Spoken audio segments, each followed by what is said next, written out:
When using your Twister Speed Lathe, you want to make sure that you're using proper PPE, personal protective equipment, which would be composed of gloves, not leather gloves, but medical style gloves. You also want to use safety glasses, which are composed of OSHA approved Z81 lenses, as well as some hearing protection. Also OSHA approved, or any of the PPE that you're provided by your company per their recommendation. The last thing with respect to safety items is some means to protect you from ingesting sanding, dust, or debris.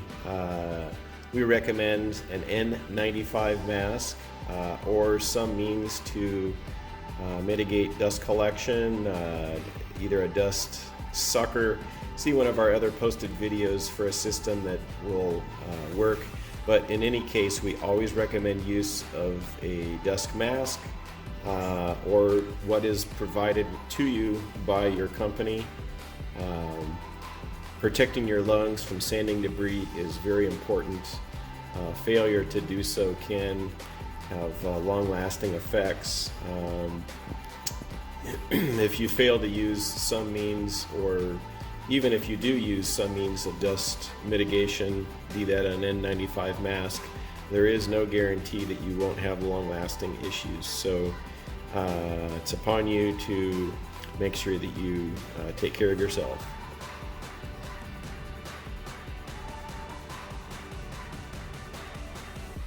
Once you've got your Twister polishing machine on the bench, you want to make sure it's positioned correctly. A couple indicators are that you've got the machine faced back 2 inches from the bench edge.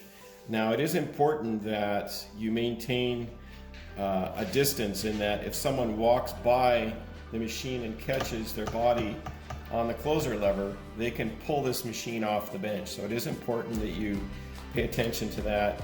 Certainly if you've got it too far forward, let's say right there, you run the potential that the machine's going to possibly fall off your workbench.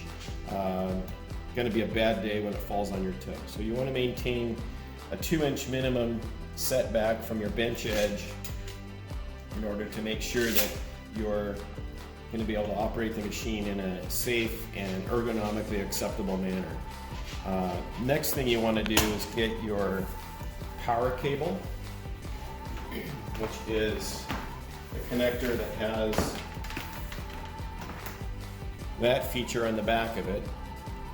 The two connections on the back of the machine are labeled. They're also sexed so that you cannot screw this up. Your power goes in here. You then plug in your power to the wall outlet right there. You want to make sure that you have the machine plugged into a GFCI outlet, just in case. That's a safety issue. The machine is ground protected nonetheless. A GFCI outlet is always recommended. Next, you want to plug in your foot switch. It has a different type of plug, and that goes in the remaining receptacle in the back. It needs to be installed fully in order to engage it. You then drape your foot switch down onto the floor in a manner that it won't get wrapped up with other items on your bench.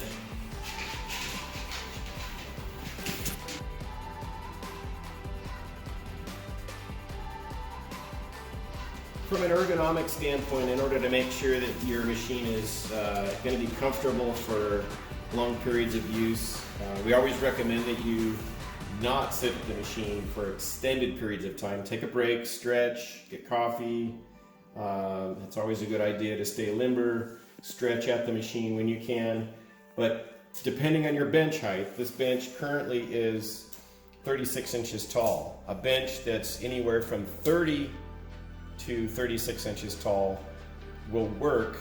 The differential or difference between your bench height and your seat height needs to be approximately 10 inches. If this bench height is 36, we'd want a 26-inch height chair. Now, this chair right here has a back to it, which is good. but it's only 24 tall. What you'll find is that your hands or your arms will be too low. You'll be having to reach up in order to use the machine. A chair that's actually a little taller or more closer to 26 inches, this is 27, that's adequate. That will bring your body, and this is an ergonomic thing. So when I sit down, I'm at the machine and my foot is able to contact the foot switch, and my hands, my elbow is basically at the same height of the spindle. If my elbow, if I'm in a lower chair, my elbow will be lower, I'll be working up. The other thing you can do is, if you wanted to operate the machine standing, that's also acceptable. But you'll always find that your bench height, if you can make it adjustable, a taller bench will work better for standing. This bench is 36 inches tall. I can still operate the machine in a way that is adequate.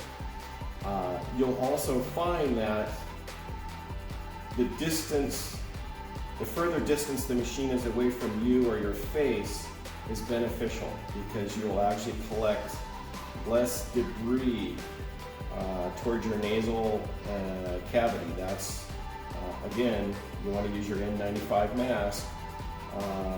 That's going to keep you from ingesting standing debris. That's very important. So that sets up your machine as far as the correct height and your chair relationship. Each person is going to be different. You want to actually go in and make adjustments. If you have an adjustable chair, that's great. If you have an adjustable back on the chair, that's even better. That helps support your back. But above all, be comfortable. That way you can work longer, but we always recommend take a break. That'll keep you young and healthy. Gloves, hearing protection, my N95 mask, safety glasses. I want to get my machine running. In order to do that, you've got your wall outlet connection made. You've got your foot switch connection made. We're going to go to our front panel, and there are a couple different controls on this. You've got your on-off. When the machine is in the neutral position, on the brake or run switch, and the machine is off, obviously it's not running. When you turn it on, in the neutral position, run mode, the machine won't rotate. You need to switch it to normal rotation or reverse rotation, and then dial up some RPM. Now, if my spindle rotation is not the correct direction, I can go ahead and switch from neutral to reverse, and it'll spin the other direction. Or when I'm sanding, if I've got a cross hole or a feature that I need to sand both sides of, I can switch rapidly from reverse to normal. I can also turn the machine on and off for spindle rotation if I'm in the brake mode, and I simply depress the foot switch. Now at any point in time, I can go ahead and add more speed or less. In this particular case, we're working on a piece of cold rolled material that has some mill scale on it. We're going to start with some 240 just to break off the mill scale. Generally speaking, you can do this in two ways. You can take 1 inch wide or whatever you're using, brace of paper, this is 240, and apply it, or you can loop it around and then grip both ends and then sand back and forth. You see how quickly we get to where our finish is improved. We can then go to 600 and get to a much finer, more polished surface. Always want to be moving so that you're not leaving grinding or polishing marks. You want those to be random. Now that we've got the scale off fairly nice finish. We can then progress to a Scotch-Brite pad if we need. On the Scotch-Brite pad, just rub it back and forth. At no time should you add any liquid, be that WD-40 or any liquid of any type. This is supposed to be dry standing. Liquid has the potential for ignition. Obviously water would not, but other chemicals, other liquids can ignite. Never a good thing. Now that we've improved the surface on this diameter, we can go ahead and take a file, and if we wanted to, we can break this edge. Filing, you want to be careful. You want to hold both ends of the file and stroke in a forward manner, not stopping at any one particular point. So you simply get your spindle going and stroke, and breaking the edge. So that actually has broken the edge a little bit. Now that's a filed surface. So we probably want to go back with some paper and go ahead and improve that a little bit. Just depress with your thumb. Now, with respect to paper, when it starts to load up, that area right there on the paper is probably got one or two more uses. After that, you're then just smearing the debris that's built up in the paper onto the part and onto the paper. It's no longer cutting, it's smearing.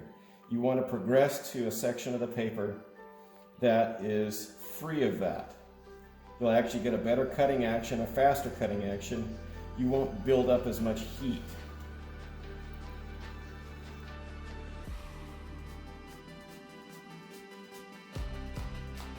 To install a 5-seat collet in the Twister polishing machine, you first want to locate where the key is inside the spindle. There's a little protrusion that sticks down, and that key is what you want to engage the slot on the collet.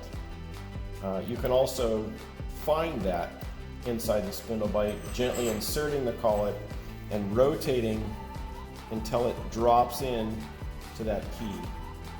It should move in. Okay, we found the key. Next, what you want to do is depress the spindle lock and rotate the black knurled knob to engage the threads on the collet itself. These threads, we're going to actually thread the collet into the draw tube. You simply rotate the knurled knob in a clockwise fashion. The collet will draw in, and once you have the collet in sufficiently, you want to then stop rotating the knurled knob, install your part, and start test checking to make sure that you're getting an adequate grip. To check to make sure your part is actually adequately gripped by the collet, you want to insert your part in and then throw the lever all the way to the left, engage the lock, and then rotate the knurled knob until you feel a little resistance. At that point, disengage the handle and rotate an additional 3 or 4 index spots, and then release and engage the locking key on the closer assembly. You then check the fit. You should have a reasonable toggle over or clunk in order to ascertain whether the part is being held well or not. If you can't, I'm going to arbitrarily make this too tight. If you can't get a toggle over, well, it still works. If you can't get it to toggle over, you've actually tightened it up too much, like this. I can't get it to toggle over, so back up a couple clicks. Still can't do it. Back up a couple more locations on the sector ring. And then try that. Okay, so we're toggling over. Now, if you had it too loose, let's say arbitrarily right there, it just goes over too easy and it doesn't grip the work. So what you want to do at that point, release it Go 2 or 3 clicks on a sector ring, lock it. Oh, it still doesn't toggle over with a nice clunk. Let's go two spots on the sector ring. That's pretty good right there. So that's how you insert and adjust your collet in the Twister polishing machine.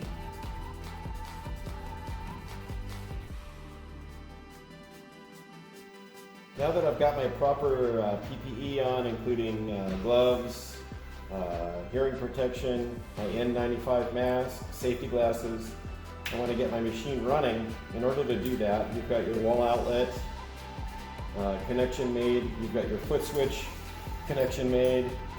We're going to go to our front panel, and there are a couple different controls on this. You've got your on-off. When the machine is in the neutral position, on the brake or run switch, when the machine is off, obviously it's not running. When you turn it on, in the neutral position, run mode, the machine won't rotate. You need to switch it to normal rotation or reverse rotation, and then dial up some RPM. Now, if my spindle rotation is not the correct direction, I can go ahead and switch from neutral to reverse, and it'll spin the other direction. Or when I'm sanding, if I've got a cross hole or a feature that I need to sand both sides of, I can switch rapidly from reverse to normal. I can also turn the machine on and off for spindle rotation if I'm in the brake mode, and I simply depress the foot switch. Now at any point in time, I can go ahead and add more speed or less. In this particular case, we're working on a piece of cold rolled material that has some mill scale on it. We're going to start with some 240 just to break off the mill scale. Generally speaking, you can do this in 2 ways. You can take 1 inch wide or whatever you're using, brace of paper, this is 240, and apply it, or you can loop it around and then grip both ends and then sand back and forth. You see how quickly we get to where our finish is improved. We can then go to 600 and get to a much finer, more polished surface. Always want to be moving so that you're not leaving grinding or polishing marks. You want those to be random. Now that we've got the scale off, fairly nice finish, we can then progress to a Scotch-Brite pad if we need. On the Scotch-Brite pad, just rub it back and forth. At no time should you add any liquid, be that WD-40 or any liquid of any type. This is supposed to be dry sanding. Liquid has the potential for ignition.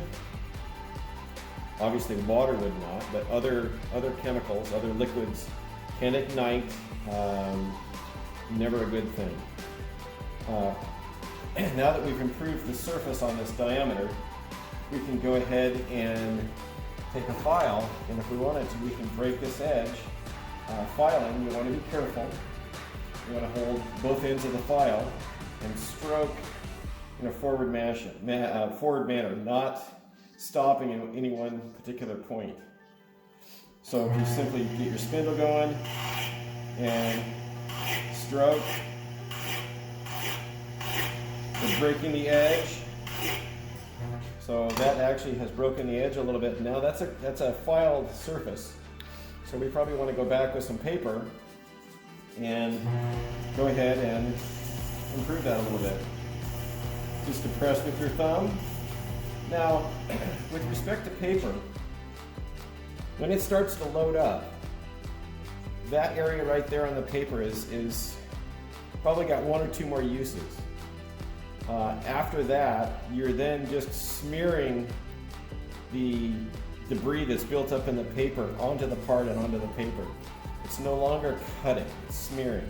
You want to progress to a section of the paper that is free of that. You'll actually get a better cutting action, a faster cutting action. You won't build up as much heat.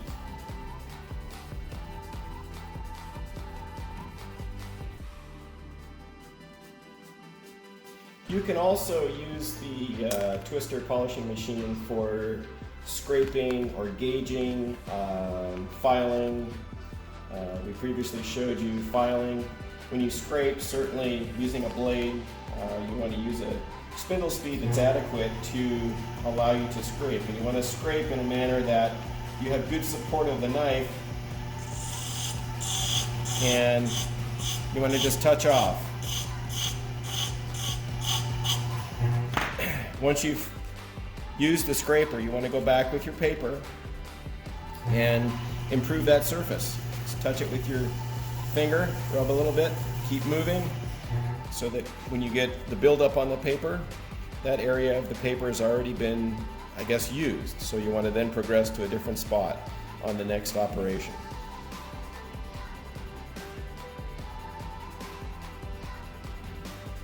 Depending on the work diameter, and depending on what you're doing, whether you're sanding, filing, deburring an edge or surface, the rotational speed or RPM of the part is variable. Certainly from the front panel on the machine, you can change, go faster or slower. Generally speaking, a larger diameter part will not require as much spindle rotation because its surface speed is already fairly high based on the diameter. A smaller diameter piece is going to need more rotational speed, higher RPM. Also, depending on whether you're sanding or lapping or deburring, also the grit on the paper itself, if you're doing 600 versus stock removal using 240, or lower, you could use 80. 80's, you know, like sidewalk. Your spindle speed can be varied. You can also vary the spindle speed depending on what you're doing at that specific time. You can dial it up or dial it down. You can also reverse direction at any point in time. So the machine will handle various changes on whatever you happen to be doing at the time.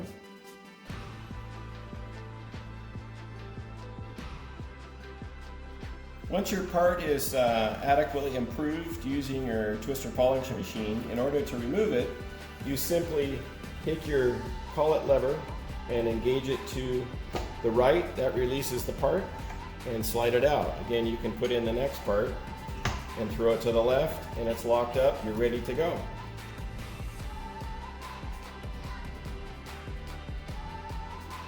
When you're all done with your day's work, it's always a great idea to disassemble what you've been doing for the day.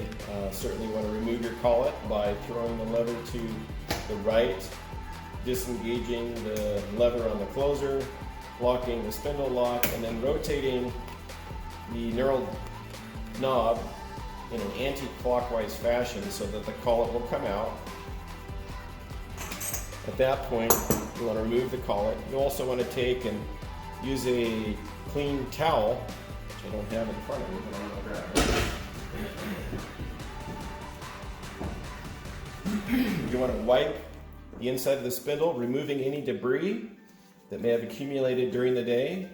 You want to wipe down the machine, take off any sanding debris that may have accumulated. What you're doing is preparing the machine for use for the next day. I don't think anybody enjoys getting on a piece of equipment and right at the beginning of the day they find that it's dirty from the prior day's use. It's also recommended that you maintain your machine, and one of those maintenance items that anyone can do is to keep the inside of the spindle clean of debris and wipe down your machine so it stays as new and good looking as it can for the life of the machine.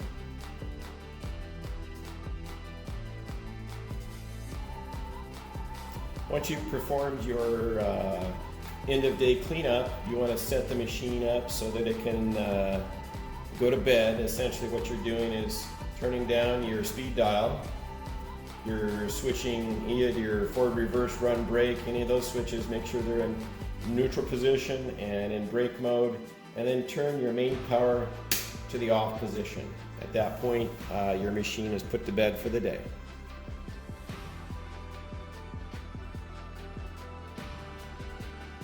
This concludes the video on basic setup and use of the Overbeck Machine Twister polishing machine. If at any time you have questions, please feel free to reach out to us. You can find us on the web at www.overbeckmachine.com or pick up the phone 831-425-5912. As always, be safe.